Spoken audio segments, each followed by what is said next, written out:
CH4 Major Arave Singh is on duty. Army Haida Kavartara Mem Brijdiara Sara Ne Pucha, Akira Kya Wada Yusa Samaya. Quote. Captain sir, हम लोग सभी कश्मीर के एक नदी के किनारे जमा हुए थे। हम अपनी चॉपर का इंतजार कर रहे थे।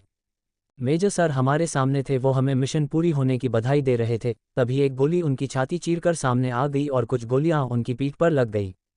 ये देखकर सभी जवान उन पर टूट पड़े। हमने अपना लोकेशन जांच किया था, जिस कारण हम उस जगह पर अपना मिशन कंप्लीट होने पर जमा होने का डिसीजन लिया था। हमें पता नहीं था अचानक उस जगह हमला हो गया। मेजर साहब का पीठ दूसरी तरफ और उनका सर हमारे तरफ था, इस वजह से उन कायरों ने उन पर पीछे से हमला किया, लेकिन मेजर साहब फिर भी डटे रहे और उन्होंने उन सभी आतंकवादियों पर टूट पड़े, जिनका फलस्वरूप यह हुआ कि वे सभी आतंकवादी मारे गए और हमें सफलतापूर्वक आर्मी कैंप लाया गया। Jaba Yaha Kabara Generala Sara Ko Patakali Tave Turanta Army Hospitala Pahunts. Doctor साहब आते हुए बोले, जय हिंद सर। मेजर की हाल है? जनरल साहब ने पूछा। अभी हम कुछ नहीं कह सकते, हमने तो उनकी सारी गोलियां निकालती है, लेकिन वह कोमा में चले गए हैं। अगर 24 घंटे के अंदर में वह कोमा से बाहर नहीं आए तो हम कुछ नहीं बता सकते कि वह कब कोमा से बाहर निकलेंगे। ऐसी सिचुएशन में कई लोग सालों बाद कोमा से बाहर आते हैं। इस ऑफिसर के साथ भी ऐसा हो सकता है, क्योंकि हमें उनके शरीर से 11 गोलियां निकाली है। एक गोली उनके दिल के करीब लगने के कारण ये कोमा में चले गए हैं, वरना वह अभी सिर्फ बेहोश ही रहे होते। ये सुनकर जनरल सर बोले, 24 घंटे इन पर नज़र रखो, कोई भी घटना घटती है इस पर तो हमें तुरंत खबर मिली चाहिए। जी सर। इसी के साथ जनरल सर वहां से चले गए। ब्रिगेडियर सर और कर्नल सर एक दूसरे से बातें कर रहे थे, तभी उनके दरवाजे पर नोक हुआ। जनरल सर आगे आए। दोनों ने उठकर उन्हें सैल्यूट दिया और कहा, सर आप यहाँ इस वक्त? मैं हॉस्पिटल से आ रहा हूँ मेजर को देखकर। अभी वो किस हाल में है? जनरल सर बोले। ब्रिगेडियर सर बोले, सर हमने जिस कारण से इस मिशन को पूरा करने के लिए जो शहादत दिया है वो खाली नहीं गया, क्योंकि हमने जिस कारण से इस मिशन डेडलाइन को करने के लिए जिन भी ऑफिसर को भेजे थे वो खाली नहीं गया, और आज कोई भी आतंकवादी भारत के अंदर घुस नहीं पाएगा। ये शहादत दिया है हमारे शूरवीर ऑफिसर मेजर आलोक सिंह ने। हमें उन पर नाज है। पता चला कि मेजर का हाल ऐसे कैसे हुआ? जी सर, हमें पता चला कि उन बुज़दिल ने आरव पर पीछे से हमला किया था, जिस वजह से और अब खुद को संभाल नहीं पाया, लेकिन उसने सभी आतंकवादियों पर डटकर मुकाबला किया और उन्हें मार गिराया। 21 दिन बाद रात 10 बजे मेजर आरव के कमरे से कुछ टूटने की आवाज़ आई, तो वहां पर तैनात ऑफिसर ने जब अंदर जाकर देखा तो फूलों का गुलदस्ता टूटकर नीचे फर्श पर पड़ा हुआ था। ये देखकर उन्हें राहत आई और उन लोगों ने तुरंत डॉक्टर साहब को वहां पर बुला लिया। डॉक्टर ने आरव को चेक कर मुस्कुराते हुए कहा, बड़ी लंबी उम्र होगी तुम्हारी, यह कहकर वह उसे चेक करने लग गए। जब ये खबर जनरल, ब्रिगेडियर और कर्नल साहब को लगी, वह लोग तुरंत ही आर्मी हॉस्पिटल आ पहुंचे, जहां पर उन्होंने डॉक्टर से कहा, क्या बात है डॉक्टर, आपने हमें इतना जल्दी क्यों बुलाया है? उद्धरण चिन्ह। डॉक्टर ने कहा, खुशखबरी है, मेजर आरव को होश आ गया है, अब उसे कुछ नहीं हो सकता।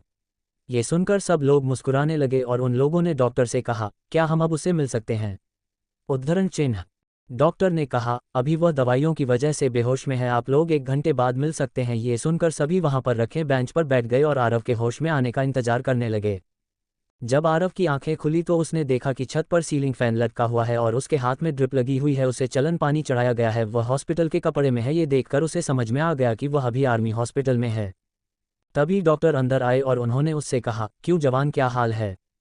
आरव ने हल्की आवाज में कहा, बढ़िया हूँ डॉक्टर। तभी पीछे से जनरल, ब्रिगेडियर, कर्नल और कैप्टन करण रॉय आते हुए दिखाई दिए। उन्होंने उनसे कहा, नया जीवन मुबारक हो। ये सुनकर आरव मुस्कुराने लगा और उन्होंने उनसे कहा, थैंक यू सर, मैं हॉस्पिटल में कब से हूँ। ये सुनकर कर्नल सर बोले, तुम उसकी चिंता क्यों करते हो पायलट, तुम ठीक हो जाओ, उसके बाद तुम्हें सब कुछ कैप्टन बता देंगे। ये सुनकर आरव ने करण की ओर देखकर बोले, कैसे हो मेरे भाई, मेरी याद आती थी कि नहीं कि मुझे भूल गए थे? ये सुनकर करण बोला, अपना मुंह बंद कर, पहले तो तुम हमें डरा देते हो, फिर अभी मुस्कुरा रहे हो। Urava ne kaha, I am a soldier, never underestimate. हाँ भाई, पता है तुम सोल्जर हो, लेकिन तुम पहले किसी के बेटे, किसी का भाई और किसी की दोस्त हो, करण ने कहा। ये सुनकर आरव बोला, जी सर, तुम्हारे लिए 2 गुड न्यूज़ है। 2 गुड न्यूज़? कैसे गुड न्यूज़ सर? तभी उन्होंने एक लिफाफा उसके और देते हुए कहा, पढ़ लो, तुम्हारे बड़े भाई अर्जुन सिंह की शादी है और तुम्हें शौर्य चक्र से नवाजा जाएगा। ये सुनकर आरव बोला, thank you so much sir.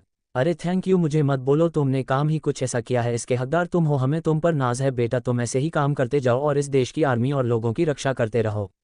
अच्छा अभी हम लोग चलते हैं, तुम आराम करो। जय हिंद सर। जय हिंद सोल्जर। भाई क्या सोच रहे हो, मुझे शौर्य चक्र मिल रहा है, इसकी खुशी तो है, लेकिन सबसे ज़्यादा खुशी इस बात को लेकर है कि मैं 7 सालों बाद अपने परिवार वालों से मिलने जा रहा हूँ। करण बोला, मुझे यकीन है इस बार तुम्हारे पापा तुमसे ज़रूर बात करेंगे। अच्छा ये बताओ, मैं हॉस्पिटल में कब से हूँ? ये सुनकर करण बोला, गोली लगने के बाद तुम बेहोश हो गए थे। जब हम तुम्हें हॉस्पिटल लेकर आए तो तुम्हें तुरंत ऑपरेशन थिएटर ले जाया गया। 4 घंटे बाद जब डॉक्टर बाहर आए तो उन्होंने बताया कि तुम कोमा में चले गए हो। अगर 24 घंटे के अंदर तुम्हें होश नहीं आया तो तुम्हें कब हो जाएगा ये किसी को कुछ पता नहीं था। तो मुझे कितना दिन बाद होश आया? आरव ने पूछा। पूरे 21 दिन बाद, मतलब मैं 21 दिनों से कोमा में था। हाँ मेरे भाई, अब तू आराम कर, मैं चलता हूँ, फिर आऊँगा। अरे अभी बैठना कहाँ जा रहा है?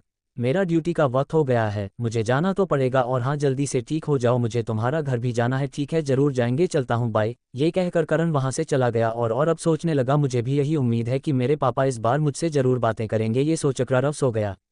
स्टोरी अच्छी लगी हो तो लाइक शेयर कमेंट फॉलो करें। ये क्रेडिट ऑथर दीप राज को जाता है।